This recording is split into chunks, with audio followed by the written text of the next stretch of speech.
Bismillahirrahmanirrahim. Assalamualaikum warahmatullahi wabarakatuh. Waalaikumsalam warahmatullahi wabarakatuh. Allahumma rabbana lakal hamd anta qimus samawati wal ard wa ma fihin. Allahumma salli ala Muhammad wa ala ali Muhammad. Sekarang kita masuk ke kajian tafsir ya. Adapun surah yang kita bahas masih di surah Yasin di ayat 51 sampai dengan 58. Terlebih dahulu kita membacakan secara bersama ayat yang kita bahas. Tafadhal. A'udzu billahi minasyaitonir rajim.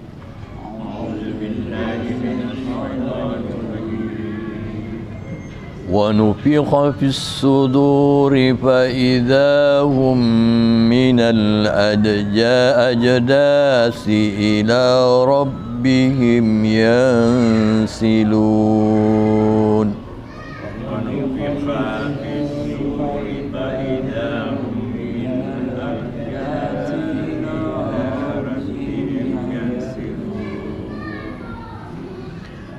قالوا يا ويلنا من بعثنا من مرقدنا هذا ما وعد الرحمن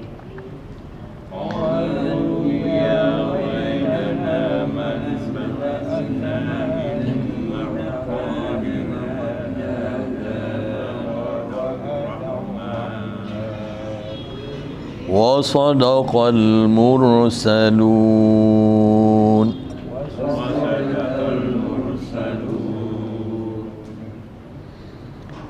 إن كانت إلا صيحة واحدة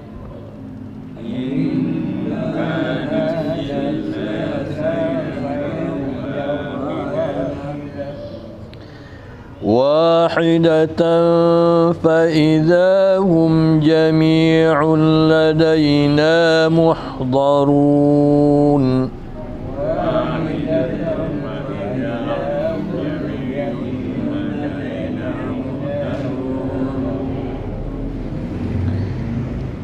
فاليوم لا تظلم نفس شيئا ولا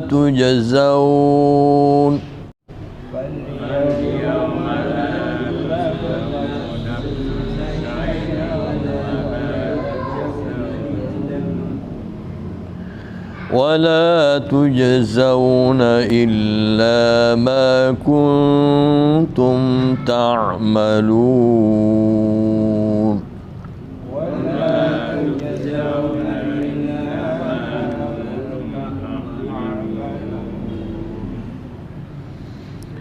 إن أصحاب الجنة اليوم في شغل فاكهون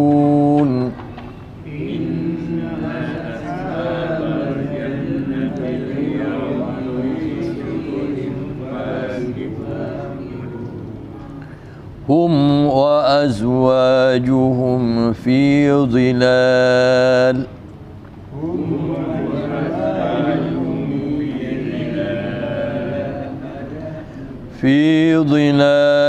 على الأرائك متكئون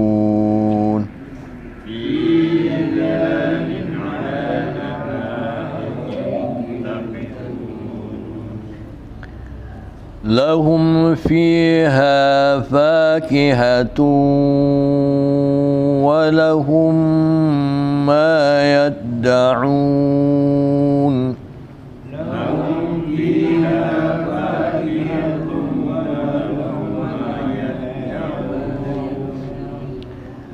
سلام قولا من رب رحيم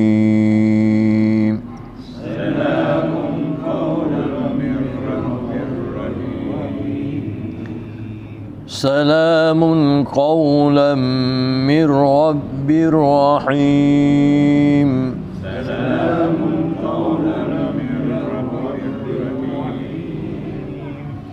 سلام قولا من رب رحيم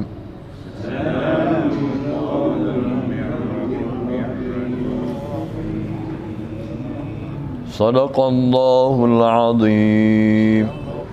Saya berharap teman-teman bisa memberi tafsir atas pengalaman bacaan-bacaannya. Jadi salamun qaulan mir rabbir rahim. Salam. Jadi ini bagaimana kalau kira-kira yang maha kuasa yaitu Allah Subhanahu wa taala memberikan ucapan selamat. Sama halnya dengan di dalam Al-Qur'an, ya ayyatuhannal sul mutmainnah. Jadi Tuhan sendiri yang memanggil. Ini hampir sama ini. Salamun qaulan, karena Tuhan sendiri yang memberikan ucapan selamat. Salamun qaulan mir rabbir rahim. Qaulan, ucapan dari Tuhan yang Maha Penyayang. Yang Maha Penyayang. Karena ini penggambarannya sudah di akhirat. Jadi di sini memakai kata Ar-Rahim, bukan kata Ar-Rahman. Karena kalau Ar-Rahman itu di dunia. Jadi kasih sayang Allah itu di dunia menyebar ke seluruh, tidak memilih apakah itu orang beriman, orang Islam atau tidak, dia berikan semua. Kalau di Ar-Rahim, di akhirat nanti sudah ada pengecualian, hanya orang-orang yang orang-orang pilihan yang diberikan.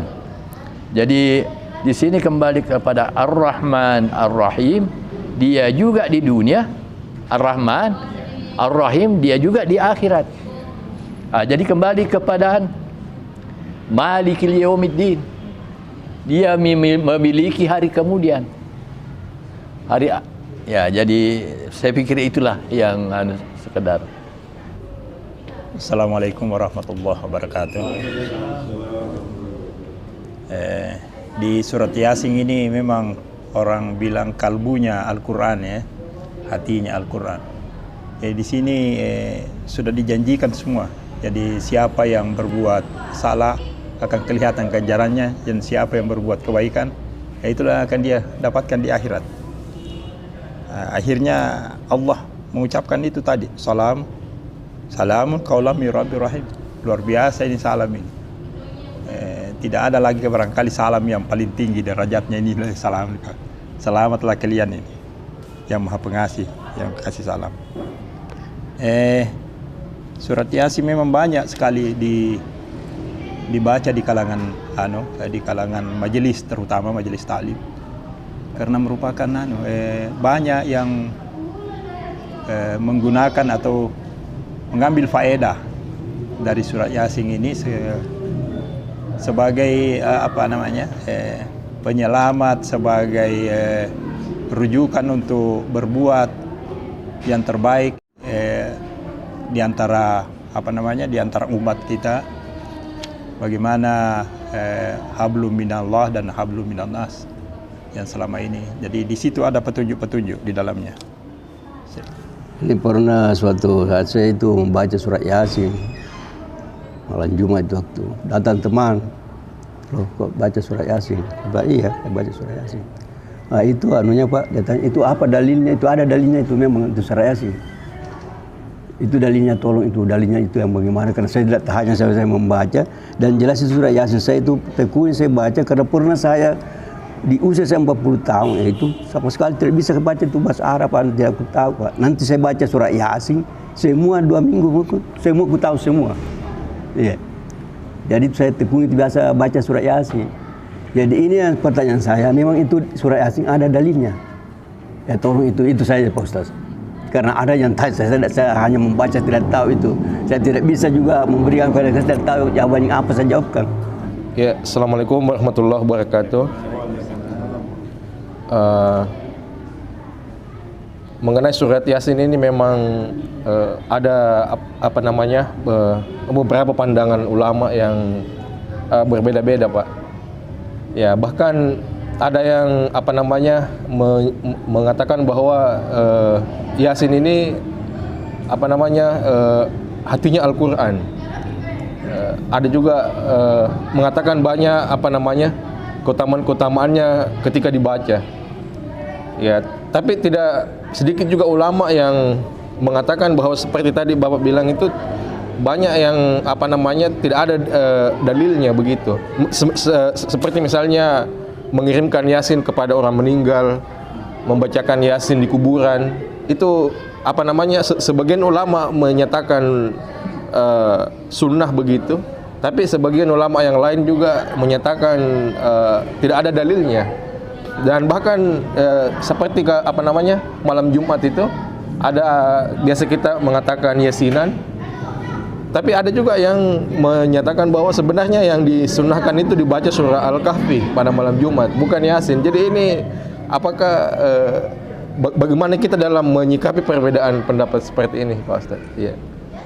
Bismillahirrahmanirrahim. Assalamualaikum warahmatullahi wabarakatuh. Untuk langsung jawab saja yang mana yang duluan, yang mana bagus kita baca surat Yasin atau Al-Kahfi. Kalau memang surat Yasin kita memang sangat dianjurkan juga untuk membacanya, karena ada beberapa keutamaan dari surat Yasin di malam Jumat. Biasanya dibaca itu ada sekitar 41 kali agar mudah sekali terijabah kita punya doa-doa. Jadi ada 40 orang yang baca, 41 orang yang baca, Pak. Langsung. Kalau sementara untuk surat Al-Kahfi sendiri, memang itu ada beberapa riwayat ketika kita baca di malam Jumat, entah dia di hari Jumat, tapi kalau di malam Jumat kita diberi cahaya sampai Jumat berikutnya. Kalau untuk baca di kuburan, kebetulan saya praktisi di kuburan kemarin, sering nginap di kuburan. Jadi memang ada beberapa pendapat, termasuk macam kayak Buya Hamkah, ya, Buya Hamkah. Kalau untuk baca Al-Quran di kuburan pada saat orang meninggal, jadi memang tidak ditinggal. Kan pada saat ditinggal dari kuburan 7 langkah, itu sudah ditanya sama malaikat, tapi ketika masih ada orang di situ, itu tidak ditanya. Nah, apalagi ketika ada rahmat yang turun. Kalau kita baca Al-Quran itu rahmat turun, ya. Jadi mana mau disiksa yang dibawa?